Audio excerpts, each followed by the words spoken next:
أعوذ بالله من الشيطان الرجيم. بسم الله الرحمن الرحيم. يا أيها الذين آمنوا لا تتخذوا عدوي وعدوكم أولياء تلقون إليهم بالمودة وقد كفروا بما جاءكم من الحق يخرجون الرسول وإياكم أن تؤمنوا بالله ربكم إن كنتم خرجتم جهادا في سبيلي وابتغاء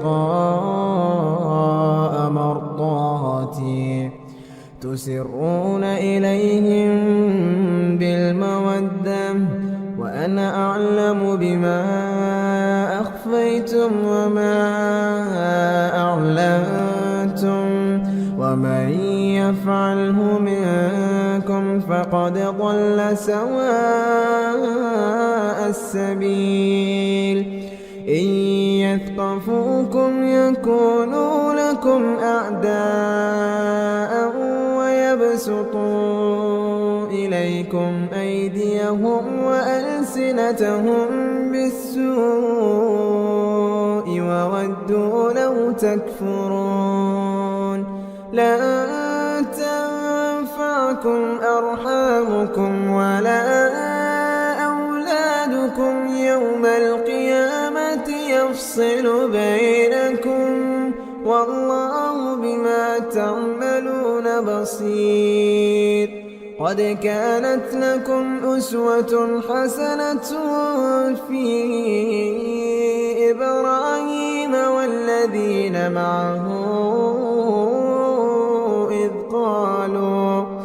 إذ قالوا لقومهم إنا براء منكم ومما تعبدون من دون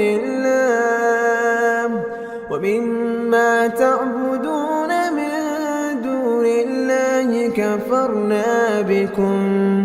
كفرنا بكم وبدا بيننا وبينكم العداوة والبغضاء أبدا حتى تؤمنوا بالله وحده إلا قول إبراهيم لأبيه لأستغفرن لك وما أملك لك من الله من شيء ربنا عليك توكلنا وإليك أنبنا وإليك المصير ربنا لا تجعلنا فتنة للذين كفروا واغفر لنا ربنا إنك أنت العزيز الحكيم. لقد كان لكم فيهم أسوة حسنة لمن كان يرجو الله واليوم الآخر ومن يتول فإن الله هو الغني الحميد. عسى الله أن يجعل بينكم وبين الذين عاديتم منهم مودة والله قدير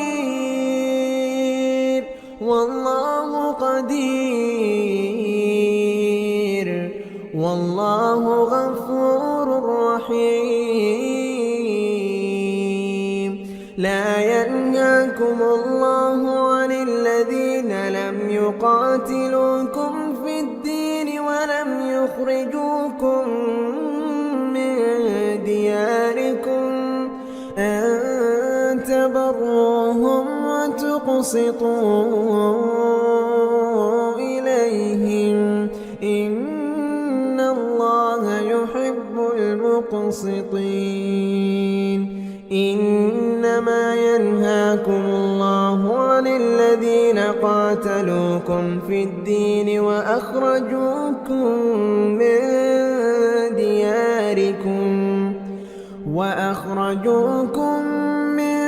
دياركم وظاهروا على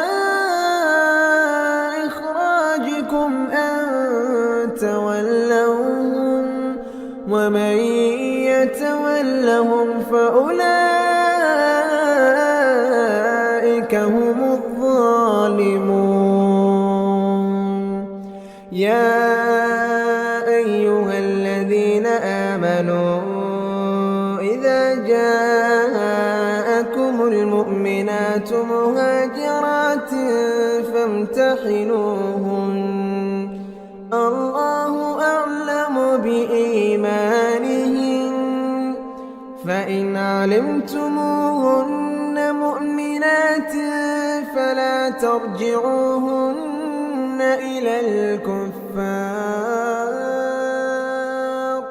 لا هن حل لهم ولا هم يحلون لهم، وآتوهم ما أنفقوا، ولا جناح عليكم أن تنكحوهن إذا آتيتموهن أجورهن، ولا تمسكوا بعصم الكوافر، واسألوا ما أنفقتم وليسألوا ما أنفقوا، ذلكم حكم الله يحكم بينكم، والله عليم حكيم. وإن فاتكم شيء من أزواجكم إلى الكفار فعاقبتم فآتوا الذين ذهبت أزواجهم مثل ما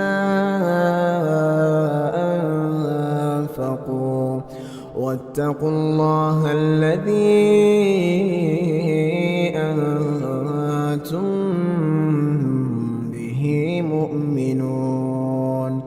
يا أيها النبي إذا جاءك المؤمنات يبايعنك على أن لا يشركن بالله شيئا ولا يسرقن ولا يزنين ولا يقتلن أولادهن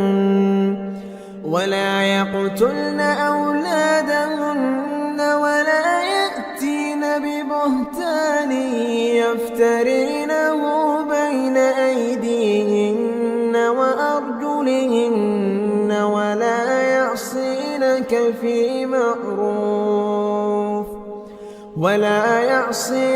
في معروف فبايعهن واستغفر لهن الله، إن الله غفور رحيم. يا أيها الذين آمنوا لا تتولوا قوما غضب الله عليهم قد يئسوا من الآخرة كما يئس الكفار من أصحاب القبور.